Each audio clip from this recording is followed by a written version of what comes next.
Hey there, thanks for clicking on this video. This is Mr. Articulate, and I post a 5-minute video to YouTube every night where my main goal is to speak as fluently as I can while I talk about whatever topic I'm covering, and I try to avoid using filler words like or filler phrases like as much as possible. And that goal of mine has been going well for the couple of weeks here that I've been doing these videos. And I have gained in fluency, but I find that the more fluent I get, the more glib I get, and the less I'm actually thinking through what I want to say in advance of saying it.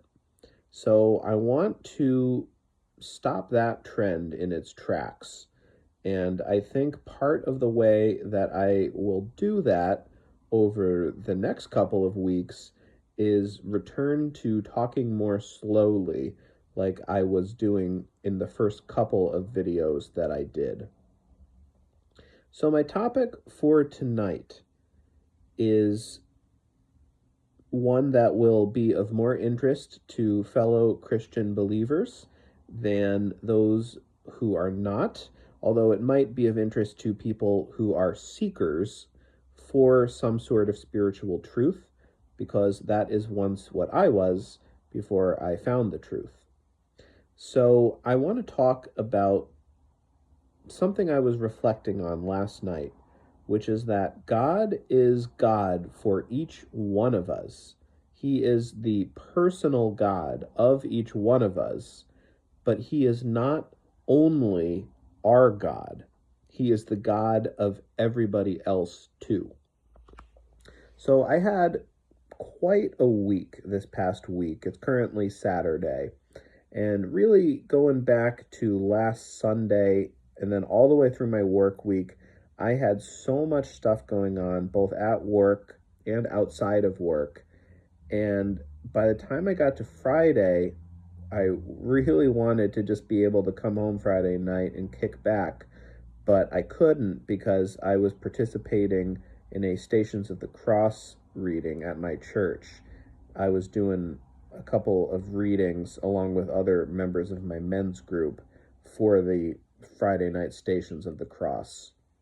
So all week, as I got so busy and I got more and more tired and had less and less energy in the tank, I was leaning on God really hard. I mean, I was using Him to hold me up. And of course, He's always holding all of us up all the time, whether we know it or not. But sometimes in low places, He wants us to lean on Him even more consciously and more completely than we normally do. And that is surely what I was doing. And He was keeping me afloat, thank God. And He got me through the week. No surprise. He always does, and He always will when we ask Him to help us. But by the time I got through the end of my workday, I had to rush home. I had a quick dinner with my family.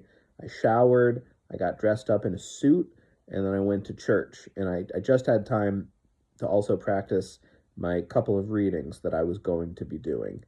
And I get to church at 6:30, take my seat. I'm hanging out with the guys, and I'm very much in my own bubble. And I practice my reading a couple more times, but I just keep asking God, please help get me through this.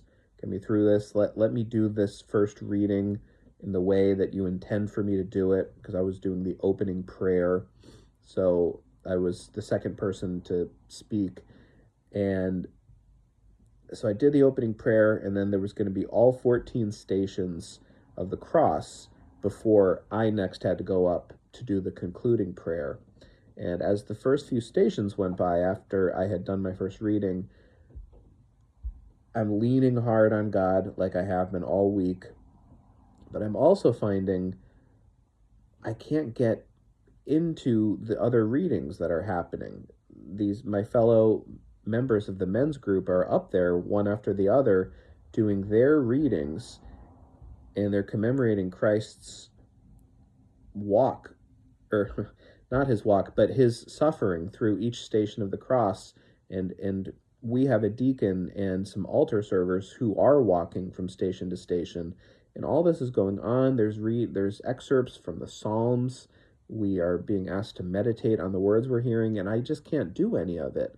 It's like trying to get a beach ball to go under the water. It's very difficult to force something beneath the surface of the water that just wants to keep floating on top of it. And that's how I felt. I felt like I was the beach ball. And long story short, what I realized as it was just like God was only my God. In my head, all week I've been talking to God constantly. And here I was sitting there just talking to God, but also at the same time being unable to participate in this group worship that was happening. And it just kind of dawned on me as I listened to one of the guys up at the podium reading his excerpt and watching him. God is his God too. He's not just my God.